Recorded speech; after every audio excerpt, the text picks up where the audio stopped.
Okey, hai semua. Assalamualaikum. Tengah buat apa? Teacher harap anak-anak murid teacher, Umi, Mami, semuanya sihat walafiat, okey? Okey, untuk minggu ni teacher tak ada task untuk anak-anak, tapi teacher nak buat sedikit sharing dengan Umi, dengan Mami. Okey, tajuk teacher minggu ni, teacher nak bercakap tentang tips untuk memilih permainan anak-anak, ataupun dalam arti kata lain, tips untuk kita memilih aktiviti yang bersesuaian, okay, dengan anak-anak ni. Okay, sebelum teacher mulakan, suka teacher nak petik kata-kata Imam Al-Ghazali. Okay, Imam Al-Ghazali mengatakan bahawa anak-anak ni perlu diberi kesempatan untuk bermain. Okay, sekiranya mereka dilarang bermain, ianya boleh mengurangkan tahap kecerdasan anak-anak dan menyebabkan anak-anak ni dibosan dengan kehidupan.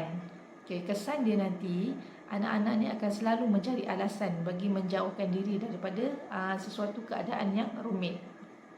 Nampak tak kesan dia? Okey, daripada apa yang teacher boleh simpulkan daripada kata Imam Al-Ghazali ni ialah, okay, kita boleh galakkan anak-anak bermain sebab anak-anak dengan bermain ni adalah fitrah. Dia memang tak boleh dipisahkan, kan? Okay, memang tak boleh dipisahkan. Tapi bagaimana daripada bermain tu kanak-kanak belajar sesuatu. Kanak-kanak dia akan belajar tentang kehidupan, dia akan belajar tentang menyelesaikan masalah.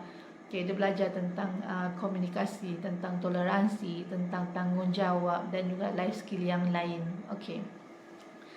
Sebab bermain ni bagi kanak-kanak dia boleh didefinisikan sebagai salah satu cara proses pembelajaran. Okay, jadi kita nak jadikan bermain tu adalah sesuatu yang menyeronokkan dan dia ada input untuk anak-anak ni. Okay, jadi tips untuk memilih permainan yang bersesuaian bagi kanak-kanak. Okay, yang pertama untuk anak-anak yang berusia 0 hingga 18 bulan. Ni bayar anak-anak murid teacher ni, kan? Bayar Arish, bayar Alia, bayar Arisa, kan? Okay, jadi untuk anak-anak usia ni, permainan yang paling bagus untuk mereka ialah permainan yang boleh membantu merangsang deria kanak-kanak.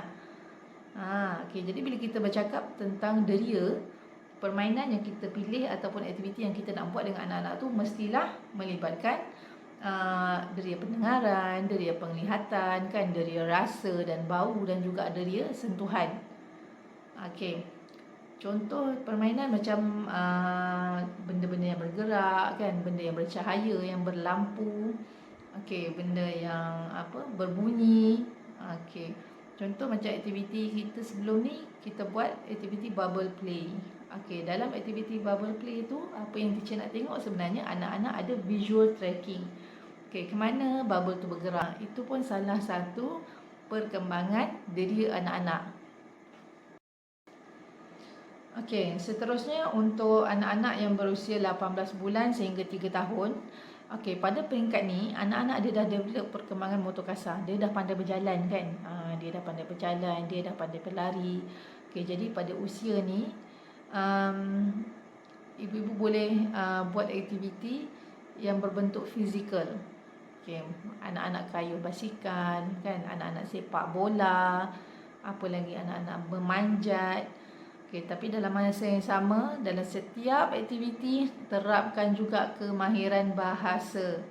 Okay, terapkan kemahiran bahasa pada anak-anak sebab pada waktu ni anak-anak akan burst perkataan yang kita dah sebut masa dia baby dulu, kan, masa kita buat aktiviti dengan dia masa baby tu. Walaupun masa tu tak respon, tapi semua dia masuk dalam kepala. Pada waktu ni anak-anak akan, jadi pada usia 18 bulan ke 3 tahun ni, anak-anak dah mula pandai bercakap. Jadi masa buat aktiviti ni, banyakkan juga bercakap, bertanya dengan anak-anak, kan. Okey. Seterusnya pada usia 3 tahun sehingga 6 tahun. Okey, pada usia ni anak-anak ni dia suka bertanya, kan.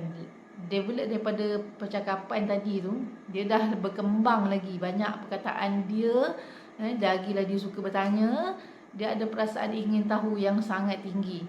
Okay, jadi pada usia ni, aktiviti yang bersesuaian untuk anak-anak, kita boleh buat eksperimen dengan diorang. Kita libatkan anak-anak dalam semua perkara yang kita buat. Contoh macam rutin dekat rumah, kan. Biasanya anak-anak ni pada umur ni, dia suka pada benda yang real. Okey, kalau dulu masa dia kecil tu kita bagi dia permainan kan, alat permainan masak-masak. Tapi pada peringkat umur ni dia nak something yang real. Okey, dia suka dengan permainan yang kita guna dekat dapur. Kita guna kuali, periuk kan, tu semua. Yang itulah nanti yang dia akan buat main. Jadi pada masa ni sebenarnya kita dah boleh terapkan dalam didik anak-anak. Okey, apa bahaya dia, apa risiko dia kalau macam ni, macam ni. So sambil anak-anak tu belajar, dia belajar juga sambil anak-anak bermain, dia belajar tentang realiti kehidupan kita kan. Okey, jadi kesimpulannya kita sebenarnya boleh mengubah apa sekitaran kita untuk menjadi lebih interaktif pada kanak-kanak, untuk dia meneroka persekitaran, untuk anak-anak ni bermain. Kadang-kadang anak ni tak perlukan permainan yang mahal pun. Okay? Sebenarnya kita boleh DIY aja apa yang ada dekat sekeliling kita untuk kita jadikan bahan aktiviti pada anak-anak. Okay. Seterusnya kita bagi sokongan. Okay. Kita bagi sokongan, kita support anak-anak apa yang mereka suka. Okay. Satu lagi, kita galakkan anak-anak ni untuk bermain dengan kawan-kawan. Kita boleh bezakan anak-anak yang bermain dengan kawan, perkembangan sosial dia macam mana, berbanding anak-anak yang dia bermain secara individu. Berbeza tau perkembangan dia, kita boleh tengok sebenarnya. Okay, jadi kita galakkan anak-anak ni untuk bermain secara berkumpulan. Sebab daripada situlah nanti dia akan belajar tentang social skill, kan, tentang kemahiran-kemahiran yang lain. Okay, jadi cukup setakat ni. Kalau ibu-ibu ada soalan, ada apa-apa selain daripada yang teacher kongsikan ni, ibu-ibu nak kongsikan dengan teacher pun tak apa, boleh. Kita sama-sama belajar. Okey. Jadi teacher rasa cukup setakat ni dan kita jumpa lain kali. Okey, bye-bye. Assalamualaikum.